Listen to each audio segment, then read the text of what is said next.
Apa kabar pemirsa TV Parlemen dimanapun Anda berada, berjumpa lagi dalam program TVR 17 bersama saya, Vincent Aldi, dan tepat pukul 17 waktu Indonesia Barat, kami hadirkan kepada Anda sejumlah informasi paling baru dan menarik seputar kinerja dan kegiatan DPR RI yang telah disajikan oleh redaksi TVR Parlemen. Dan pemirsa TVR Parlemen, inilah TVR 17 selengkapnya.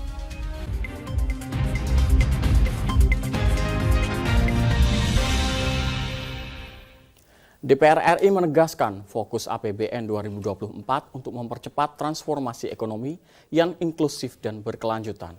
Pemerintah akan mengalokasikan APBN tahun 2024 dengan tepat sasaran dan sesuai mekanisme pasar guna mendukung arah kebijakan fiskal tersebut. Pemerintah mematok asumsi pertumbuhan ekonomi sebesar 5,3% hingga 5,7% pada tahun 2024. Dilihat dari indikator risiko dan dinamika global di dalam negeri. Fokus APBN 2024 untuk mempercepat transformasi ekonomi yang inklusif dan berkelanjutan. DPR RI mendengarkan penyampaian pemerintah terhadap kerangka ekonomi makro dan pokok-pokok kebijakan fiskal RAPBN tahun anggaran 2024. Ketua DPR RI Dr. Honoris Causa Puan Maharani mengatakan, sesuai dengan pasal 167 Peraturan DPR RI Nomor 1 Tahun 2020 tentang tata tertib, pemerintah menyampaikan pembicaraan pokok pendahuluan rancangan APBN tahun 2024. Ia berpendapat hal ini sebagai acuan bagi setiap kementerian dan lembaga dalam menyusun usulan anggaran dan unit organisasinya. Penyampaian pemerintah terhadap kerangka ekonomi makro dan pokok-pokok kebijakan fiskal RAPBN tahun anggaran 2024. Selanjutnya dalam pasal 167 ayat 1 Peraturan DPR RI Nomor 1 Tahun 2020 tentang tata tertib disebutkan bahwa pemerintah menyampaikan pokok pembicaraan pendahuluan rancangan APBN dalam rapat paripurna DPR yang meliputi kerangka ekonomi makro dan pokok kebijakan fiskal.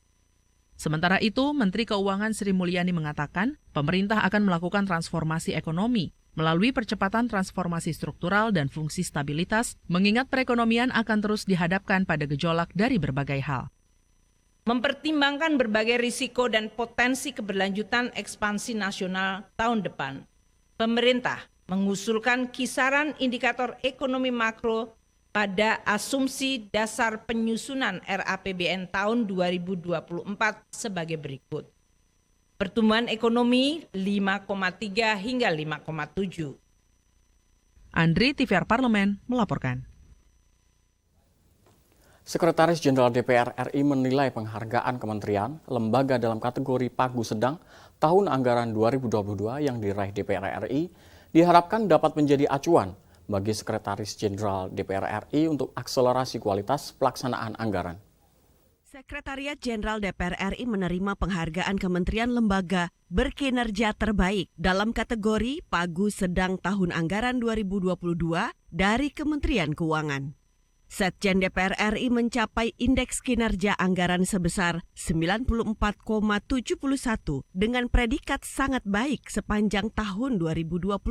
Sekretaris Jenderal DPR RI Indra Iskandar mengapresiasi kinerja keras seluruh pegawai Setjen DPR RI di semua sektor yang mencapai indeks terbaik dalam kinerja pelaksanaan anggaran. Capaian ini harus menjadi juga acuan untuk menjadikan akselerasi lebih baik lagi ke depan bagi pelaksanaan anggaran yang berkualitas. Kalau dulu kita sudah melaksanakan capaian itu, tentu ke depan pelaksanaan anggaran yang berkualitas itu harus menjadi satu semangat bersama bagi semua unit yang ada di Sekretariat Jenderal.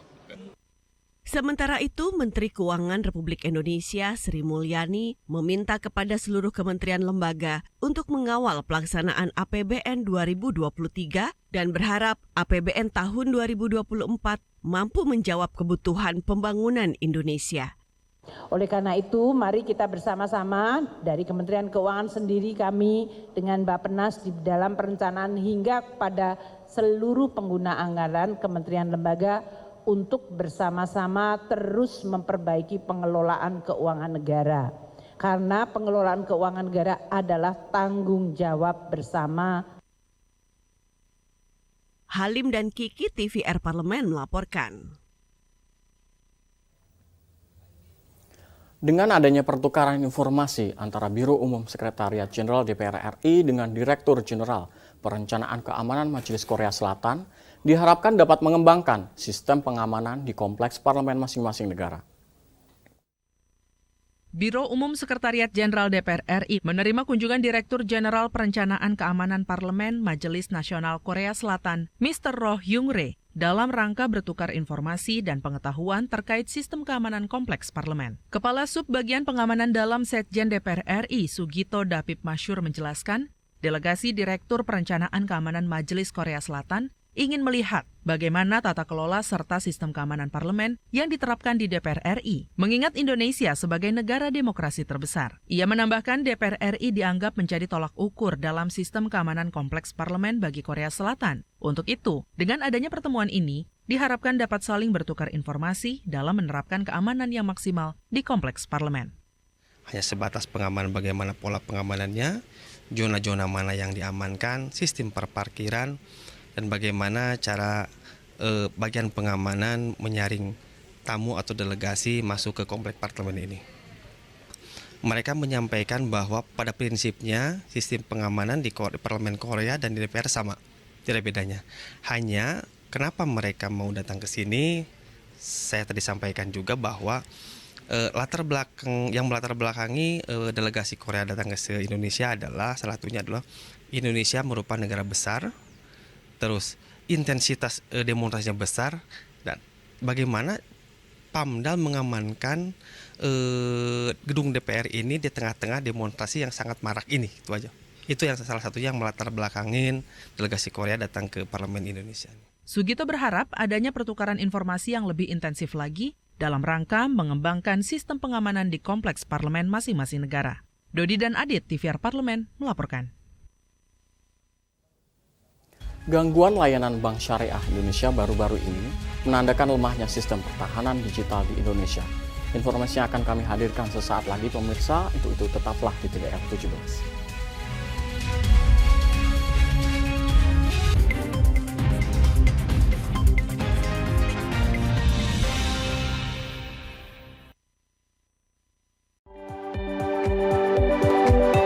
Perempuan Parlemen mengungkap sisi kehidupan pribadi anggota DPR RI.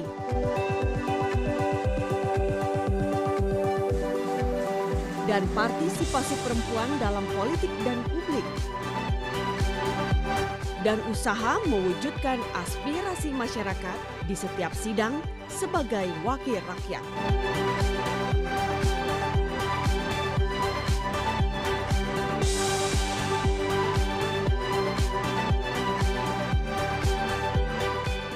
Keseharian dalam keluarga. Jangan lewatkan Perempuan Parlemen.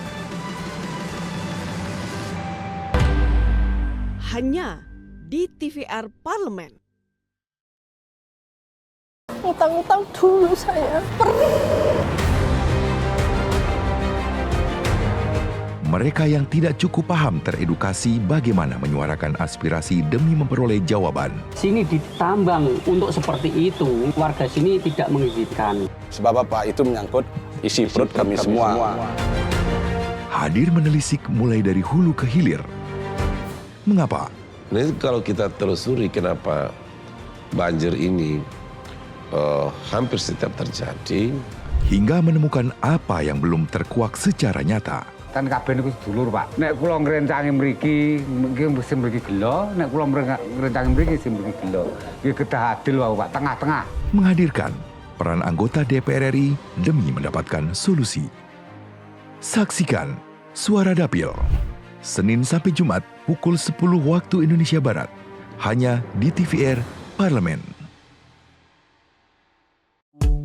DPR RI memiliki fungsi diplomasi dalam menjalankan politik luar negeri sesuai dengan pasal 116 Undang-Undang MD3. Kontribusi aktif BKSAP DPR RI memainkan peranan penting dalam memenangkan persaingan global melalui IPU, IPA, IPPF, IPA, dan PUIK. BKSAP memiliki komitmen yang tinggi dalam krisis kemanusiaan dunia. Fungsi diplomasi dijalankan untuk mendukung upaya pemerintah dalam melaksanakan politik luar negeri.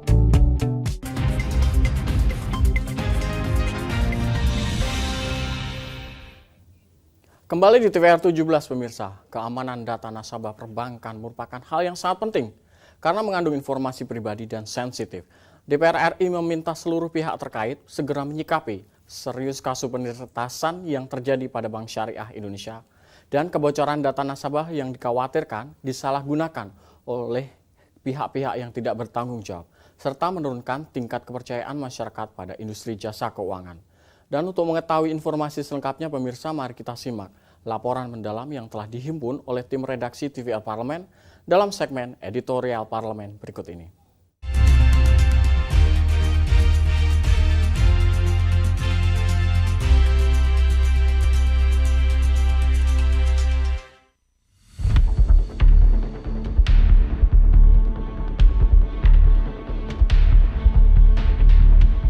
Gangguan layanan Bank Syariah Indonesia baru-baru ini diduga kuat akibat serangan cyber ransomware. Ini harus menjadi pelajaran penting sektor perbankan di Indonesia.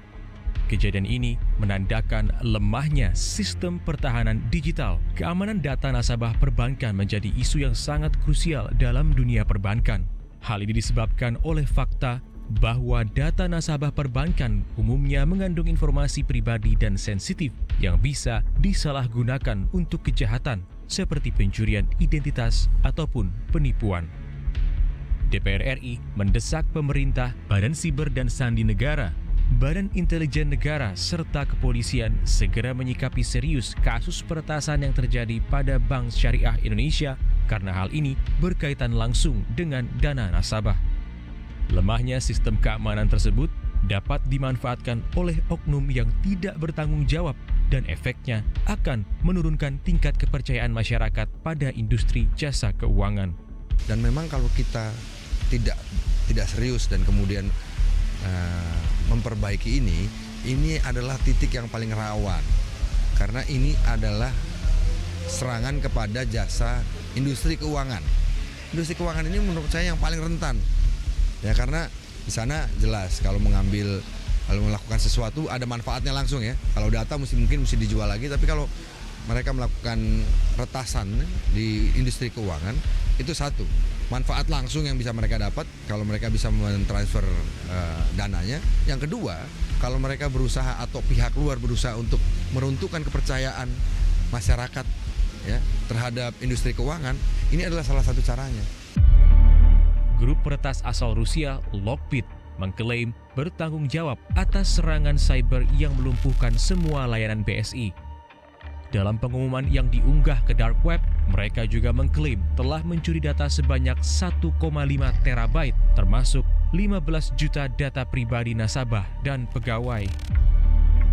Berkaca dari kasus peretasan sistem keamanan Bank Syariah Indonesia, DPR RI mendorong otoritas jasa keuangan melakukan audit investigasi secara menyeluruh terhadap industri jasa keuangan di Indonesia. Penguatan infrastruktur layanan digital dan security system melalui pengalokasian anggaran IT dalam capital expenditure perlu segera dilakukan demi menjaga keberlangsungan bisnis pada Bank Syariah Indonesia. Karena itu, kita berharap audit investigasi dari OJK nantinya mampu mengungkap apa permasalahan utama yang dihadapi oleh BSI. Pertama, harus dibuka dulu berapa alokasi anggaran sistem IT setiap tahun di dalam CAPEX, capital expenditure dari BSI. Belanjanya setiap tahun berapa, biaya maintenance-nya berapa, kemudian tim mana saja yang dipakai, kompetensi dari tim IT dalam sistem layanan digitalnya itu, sistem layanan kepada nasabah itu dari mana. Jadi ada audit SDM-nya, audit anggaran, kemudian kualitas infrastruktur IT-nya.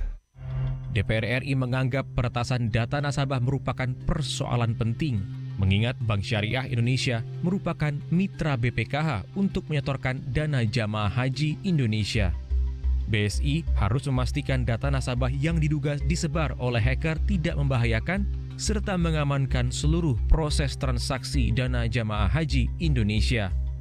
Kepada bank-bank digital pada umumnya dan khususnya bank-bank syariah di Indonesia yang menampung setoran jamaah haji, saya pikir perlu untuk memperbaiki ketahanan digitalnya supaya di kemudian hari serangan-serangan seperti ransomware ini, cyber ransomware ini tidak akan terjadi kembali, khususnya kepada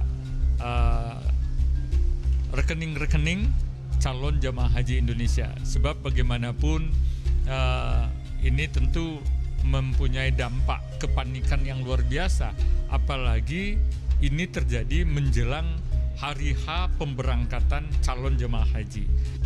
Pada tahun 2022, DPR RI bersama pemerintah telah mengesahkan Undang-Undang Nomor 27 Tahun 2022 tentang perlindungan data pribadi yang ditujukan untuk mencegah adanya penyalahgunaan data pribadi masyarakat oleh penyelenggara sistem elektronik.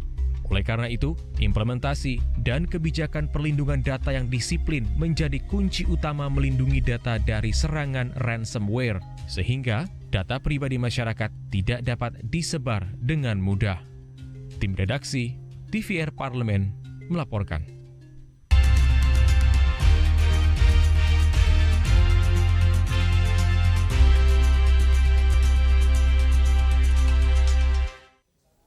Direktur Bina Haji Arsyad Hidayat menegaskan ada sejumlah tantangan dalam operasional penyelenggaraan haji yang berlangsung musim panas. Saksikan informasi selengkapnya pemirsa, untuk itu jangan kemana-mana, tetaplah di TVR 17.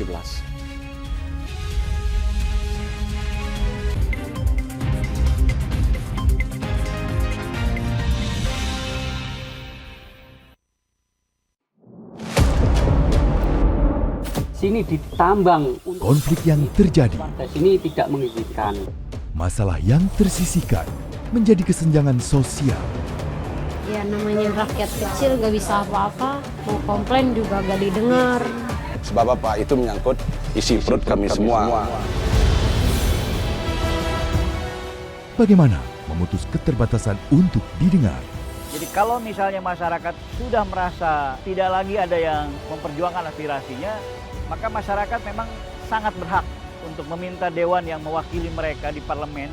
Kami menyusuri batas-batas peristiwa, mengurai berbagai polemik yang terjadi, meluruhkan suara-suara marginal, menjadi nyata dalam setiap aspirasi, melaksanakan tugasnya sebagai wakil rakyat. Saksikan aksi Dewan segera hanya di TVR Parlemen. DPR RI memiliki fungsi diplomasi dalam menjalankan politik luar negeri sesuai dengan pasal 116 Undang-Undang MD3. Kontribusi aktif BKSAP DPR RI memainkan peranan penting dalam memenangkan persaingan global melalui IPU, IPA, IPPF, IPA, dan PUIK. BKSAP memiliki komitmen yang tinggi dalam krisis kemanusiaan dunia. Fungsi diplomasi dijalankan untuk mendukung upaya pemerintah dalam melaksanakan politik luar negeri. Parlemen mengungkap sisi kehidupan pribadi anggota DPR RI.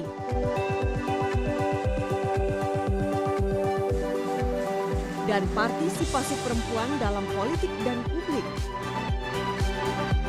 Dan usaha mewujudkan aspirasi masyarakat di setiap sidang sebagai wakil rakyat.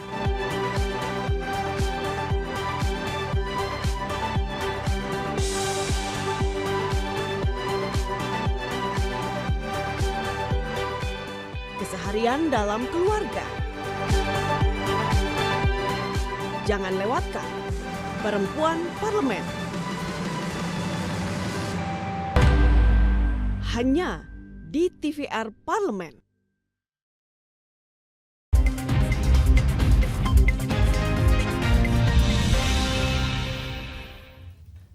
Kembali di TVR 17, dalam rapat kerja dengan Menteri Agama, Komisi 8 DPR RI mendorong pemerintah untuk melakukan persiapan ibadah haji 1444 Hijriah dengan matang.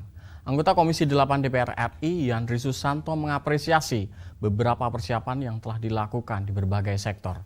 Namun, Yandri mengingatkan persiapan di sektor kesehatan perlu menjadi perhatian guna mengantisipasi adanya suhu ekstrim saat penyelenggaraan ibadah haji tahun ini.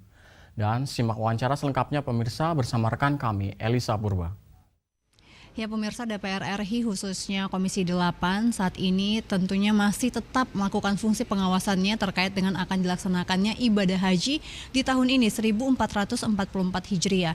Dan tentunya dengan melaksanakan rapat kerja dan juga koordinasi dengan Kementerian Agama Republik Indonesia. Dan untuk kita membahas lebih lanjut poin-poin penting apa saja serta koordinasi apa saja yang sudah dilaksanakan oleh Komisi 8 DPR RI untuk membahas terkait pelaksanaan ibadah haji ini, telah bersama dengan kami ada Bapak Yandri Susanto dari fraksi PAN Dapil Banten 2. Bapak, terima kasih atas waktunya Bapak. Dan Bapak, seperti kita ketahui bahwa persiapan ini sangat banyak. Bagaimana untuk kesiapan sejauh ini dari hasil koordinasi dengan Kementerian Agama, Pak? Ya, jadi hari ini kita memang rapat kerja dengan Menteri Agama memastikan semua proses persiapan baik di tanah air maupun di kota suci Mekah dan Madinah itu kita ingin pastikan semua tidak ada kendala. Jadi tadi kami sudah mendengarkan dari penjelasan Menteri Agama, alhamdulillah dari sisi penerbangan, kemudian persiapan dalam negeri, hotel, transportasi yang di Mekah dan Madinah itu sudah 100% kontrak sudah ditandatangani. Tapi memang ada kabar baik, penambahan 8.000 kuota. Nah, ini yang kami bahas hari ini untuk membicarakan segala sesuatu termasuk biayanya. Dan kami dari fraksi PAN tadi sudah menyampaikan persetujuannya bahwa 8.000 kuota tambahan ini harus diambil. Harus diambil dan tidak boleh ada yang tidak dipakai kuotanya. Jangan sampai terjadi seperti tahun yang lalu. Tahun lalu kan 10.000 tambahan. Karena kita tidak punya waktu lagi, tidak sempat lagi untuk membicarakan hal-hal teknis dan non teknis, akhirnya 10.000 itu kita kembalikan. Nah, sekarang kita masih punya waktu, masih punya kesempatan untuk menata itu semua, dan kami hakul yakin 8.000 kota ini insya Allah akan bisa kita pakai secara maksimal dan bisa semuanya kita atur dengan baik, tidak ada hambatan apapun, baik persiapan di dalam negeri maupun di kota suci. Ini tentu menjadi kabar yang baik ya Pak, ada penambahan kuota 8.000 jamaah haji. Namun Pak, mungkin saat ini masih ada calon jamaah haji yang memiliki kendala dalam mungkin melakukan pelunasan biaya haji. Bagaimana Pak dari Komisi 8 menanggapi hal ini? Ya, tadi memang dari laporan Pak Menteri Agama ada beberapa calon jamaah yang sampai hari tanggal ini belum melunasi biaya haji. Salah satu yang kami tanya kenapa ini terjadi? Karena ada hambatan di Bank Syariah Indonesia (BSI) yang beberapa hari yang lalu terjadi persoalan teknis yang sangat mengganggu proses transaksi semua nasabah termasuk karena memang jamaah haji ini menggunakan bank syariah, ya itu salah satu kendala. Maka kami dengar itu diperpanjang sampai tanggal 19 hari Jumat. Tadi kira-kira tidak sampai 2.000 orang lagi yang belum melunasi dan kami hakul yakin semua pada saatnya di akhir tanggal 19 Mei ini insya Allah semua akan melunasi sehingga kita bisa bergerak ke 8.000 tadi. Persiapan di 8.000 itu bagaimana itu bisa diikutsertakan dalam kloter-kloter yang akan diatur oleh Kementerian Agama. Oke Pak. Dan mungkin ada sedikit pembahasan dalam rapat dalam Kemenak itu bahwa diprediksi akan terjadi puncak musim panas di tahun pelaksanaan ibadah haji tahun ini. Bagaimana Pak? Mungkin ini demi keselamatan dan tentunya kenyamanan para jamaah haji Pak. Ya, itu yang saya sampaikan tadi, semua anggota tidak menyampaikan itu dan saya cukup cermat dalam hal ini karena diprediksi suhu di Saudi itu di atas 51 derajat. Itu artinya kalau telur setengah matang gitu. Nah, oleh karena itu saya tadi minta semua leading sektor, terutama Kementerian Agama sebagai komandan leading sektornya, berkoordinasi dengan Kementerian Kesehatan, apa yang mesti kita lakukan. Jadi istilah kata pepatah itu sedia payung sebelum hujan.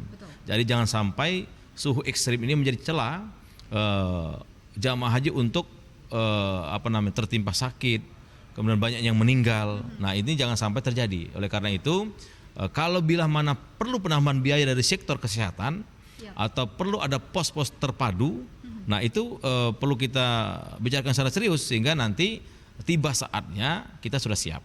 Artinya suhu panas ini menurut saya salah satu tantangan terberat bagi calon jamaah haji. Maka ini perlu juga disampaikan ketika manasik haji, ketika bimbingan haji, atau ketika ada pertemuan-pertemuan dengan calon jamaah haji, pendamping haji dan petugas haji, ini disampaikan bahwa akan ada cuaca ekstrim yang itu mungkin belum pernah ditemui dalam siklus hidup jamaah haji, baru pertama akan ditemui di tanah suci, maka perlu kesiapan lahir dan batin. Tadi sudah banyak disampaikan Pak bahwa kesiapan dari segi transportasi, juga adanya tim advance yang sudah dikirimkan ke Arab Saudi. Terakhir Pak, harapan dari Bapak sendiri dan juga mewakili Komisi 8 untuk pelaksanaan ibadah haji tahun ini Pak. Ya, saya berharap tingkat kepuasan jamaah haji tahun lalu di atas 90% itu sejatinya dipertahankan. Artinya pelayanan, kemudian kerjasama, kekompakan, termasuk dari calon jamaah haji itu sendiri, sejatinya harus sama-sama kita jaga kekompakan itu karena kita membawa nama Indonesia. Maka kalau semua komponen itu melakukan tugasnya dan mematuhi aturan yang sudah ada, saya yakin jamaah haji tahun ini atau pelaksanaan ibadah haji tahun ini bisa seperti tahun yang lalu. Ya, tingkat kepuasannya untuk pertama kali dalam siklus perhajian kita di atas angka 90%. Nah, oleh karena itu kita berharap semua yang terlibat dalam pelaksanaan ibadah haji ini berkomitmen dengan tugasnya masing-masing. Baik Pak Yandri, terima kasih atas waktunya. Selamat kembali bekerja Bapak. Dan pemirsa, demikian hasil wawancara kami dengan Bapak Yandri, anggota Komisi 8 DPR RI. Seperti tadi sudah disampaikan bahwa ada kabar gembira terkait dengan penambahan kuota jamaah haji sebanyak 8.000 orang dan dipastikan bisa diserap semuanya untuk melaksanakan ibadah haji di tahun ini. Pemirsa, saya Elisa Purba dan kembali ke studio. Selanjutnya pemirsa, apa saja yang menjadi topik perbincangan di media online pada hari ini? Usai jeda, tetaplah di TVR 17.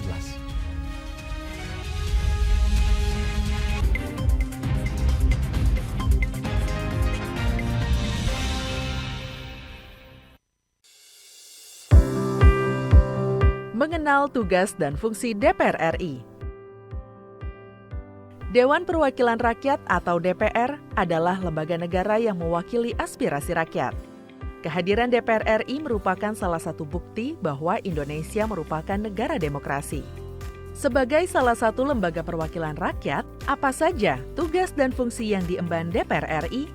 Berdasarkan pasal 20A ayat 1 Undang-Undang Dasar 1945, DPR memiliki 3 fungsi, yakni fungsi legislasi, anggaran, dan pengawasan. Tugas dan wewenang DPR berbeda untuk setiap fungsinya. Yang pertama, fungsi legislasi. Menyusun program legislasi nasional atau prolegnas, menyusun dan membahas rancangan undang-undang, menerima rancangan undang-undang yang diajukan oleh DPD, membahas rancangan undang-undang yang diusulkan oleh Presiden ataupun DPD, menetapkan undang-undang bersama dengan Presiden, menyetujui atau tidak menyetujui peraturan pemerintah pengganti undang-undang yang diajukan oleh Presiden untuk ditetapkan menjadi undang-undang. Yang kedua, fungsi anggaran. Memberikan persetujuan atas rancangan undang-undang tentang APBN yang diajukan oleh Presiden. Memberikan persetujuan terhadap pemindahtanganan aset negara maupun terhadap perjanjian yang berdampak luas bagi kehidupan rakyat yang terkait dengan beban keuangan negara. Menindaklanjuti hasil pemeriksaan atas pengelolaan dan tanggung jawab keuangan negara yang disampaikan oleh BPK. Memperhatikan pertimbangan DPD atas rancangan undang-undang tentang APBN dan rancangan undang-undang terkait pajak, pendidikan, dan agama. Yang ketiga, fungsi pengawasan. Fungsi pengawasan, DPR bertugas melakukan pengawasan terhadap pelaksanaan Undang-Undang APBN dan kebijakan pemerintah, serta membahas dan menindaklanjuti hasil pengawasan yang disampaikan oleh DPD. Demikian penjelasan tentang tugas dan fungsi DPR menurut Undang-Undang. Informasi ini dipersembahkan oleh TV dan Radio Parlemen, Biro Pemberitaan Parlemen, dan Sekretariat Jenderal DPR RI.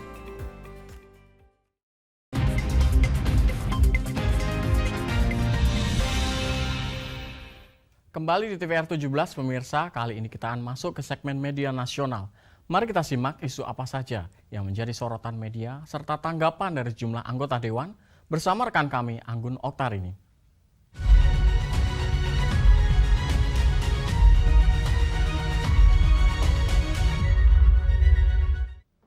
Pemirsa, berita pertama yang menjadi di headline di media online ataupun di sini menjadi pembahasan publik di mana BKSAP DPR RI kunjungi Parlemen Suriah, langkah bersejarah menyambung persahabatan.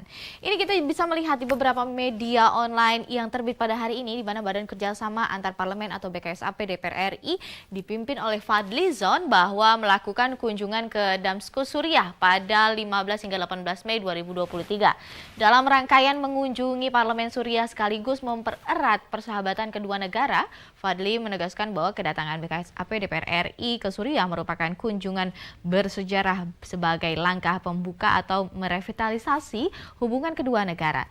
Di sini mengingat sejak konflik tahun 2011 tak tercatat kunjungan resmi Indonesia ke Suriah. Nah, kunjungan tersebut menghasilkan kesepakatan untuk mendorong kerjasama ekonomi dan juga perdagangan kedua negara.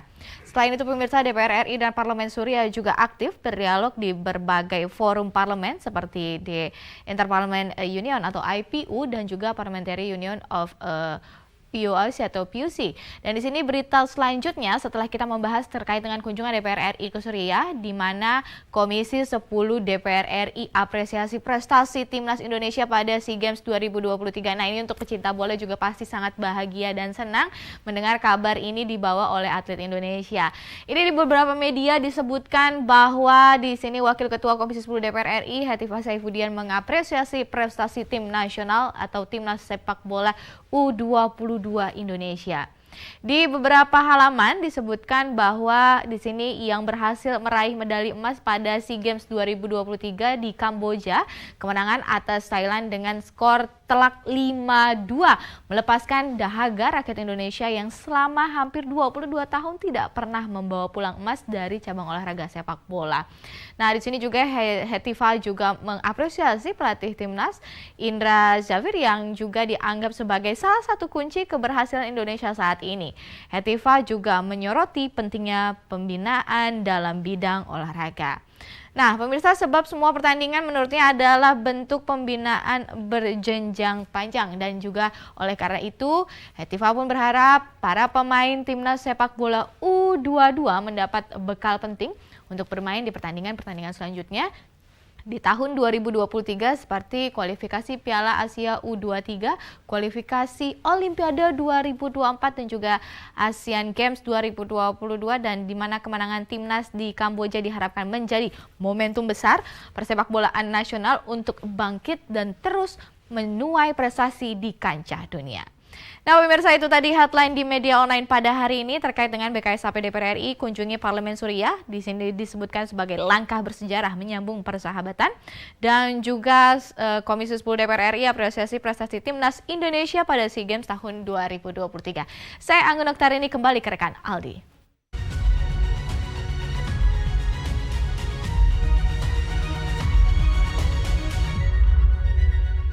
Terima kasih rekan Anggun yang telah menyampaikan sejumlah sorotan dari media online nasional pada hari ini. Dan pemirsa TVR Parlemen, segmen media online tadi sekaligus menutup program TVR 17 edisi sore hari ini. Saya Vincent Aldi beserta seluruh kru TVR Parlemen yang bertugas mengucapkan terima kasih dan undur diri dari hadapan Anda. TVR Parlemen, referensi Indonesia.